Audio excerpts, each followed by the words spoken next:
Di video kali ini, saya mau buat bolu cukup dengan 1 butir telur, hasilnya super duper moist.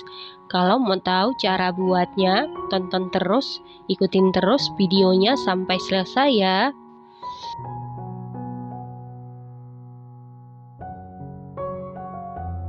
Pertama-tama siapkan wadah, lalu masukkan 150 gram gula pasir setara dengan 10 sendok makan, 1 butir telur berukuran besar, setengah sendok teh vanili bubuk, lalu aduk-aduk sampai gula hampir larut. Setelah gula hampir larut seperti ini, lalu masukkan 275 ml santan kekentalan sedang, 1 sendok teh ragi instan setara dengan 3 gram, lalu aduk-aduk sampai gula benar-benar larut dan tercampur dengan rata. Santan ini saya dapat dari 1 saset santan instan kemasan 65 ml ditambah air sehingga totalnya 275 ml. Kalau tidak suka menggunakan santan bisa diganti dengan susu cair. Setelah gula benar-benar larut dan tercampur rata seperti ini, lalu masukkan 250 gram tepung terigu protein sedang setara dengan 25 sendok makan.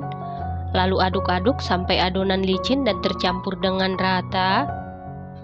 Setelah adonan licin dan tercampur rata seperti ini, lalu masukkan 100 gram margarin yang sudah dilelehkan sebelumnya. Dan ini margarinnya sudah dalam keadaan dingin atau suhu ruang. Kemudian aduk-aduk sampai tercampur dengan rata. Nah, untuk memastikan adonannya tercampur dengan baik, lanjut aduk-aduk menggunakan spatula. Aduk-aduk dengan teknik aduk balik sampai tercampur dengan rata. Setelah tercampur rata, bagi adonan menjadi 3 bagian yang sama rata.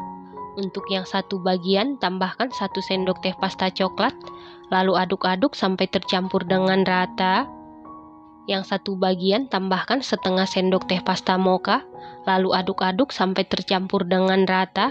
Yang 1 bagian biarkan tetap original atau kuning, lalu masukkan seluruh adonan ke dalam plastik segitiga lalu sisihkan sebentar.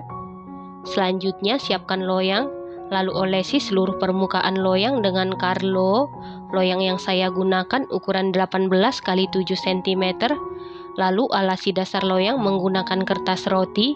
Kalau menggunakan loyang tulban, ukuran loyangnya sama 18 x 7 cm. Kemudian masukkan adonan coklat ke dalam loyang. Setelah adonan coklat, adonan mocha. Setelah adonan mocha timpa dengan adonan original atau kuning. Setelah kuning lalu timpa dengan adonan coklat. Lakukan hal yang sama sampai seluruh adonan selesai dimasukkan secara bergantian atau selang-seling ke dalam loyang. Kemudian beri motif.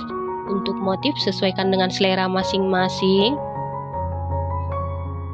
Supaya bolunya ini matang dan mengembang sempurna, pastikan ragi yang digunakan ragi yang masih baru dan aktif ya teman-teman. Setelah selesai diberi motif seperti ini, lalu tutup adonan menggunakan plastik wrap atau kain bersih. Kemudian istirahatkan adonan sekitar 40 menit sampai mengembang. Setelah 40 menit ini adonannya sudah mengembang, kemudian buka tutup adonan. Ini siap kita kukus dan air di dalam kukusan sebelumnya sudah benar-benar mendidih. Lalu masukkan loyang yang berisi adonan ke dalam kukusan. Lalu tutup kukusan. Tutup kukusan harus dilapisi dengan kain bersih. Kemudian kukus sekitar 30 menit menggunakan api sedang cenderung ke kecil. Setelah 30 menit ini sudah matang. Untuk mengecek kematangan bisa dites tusuk. Apabila tidak ada adonan yang lengket berarti sudah matang. Kemudian angkat dan keluarkan dari kukusan. Selanjutnya langsung keluarkan bolu dari loyang. Kemudian lepas kertas rotinya lalu kita balik. Setelah bolunya sudah benar-benar dingin atau suhu ruang, lalu potong-potong sesuai selera. Pastikan bolunya ini benar-benar dingin baru dipotong supaya tidak beremah ya teman-teman. Bolu ragi ini cukup dengan 1 butir telur, matang mengembang sempurna, rasanya dijamin super duper juara, super duper mantul, teksturnya ini super duper empuk banget, lembut, moist sampai meleleh di mulut. Ini enak banget, recommended banget dan harus dicoba. Terima kasih karena sudah menonton. Sampai jumpa di video selanjutnya. Terima kasih.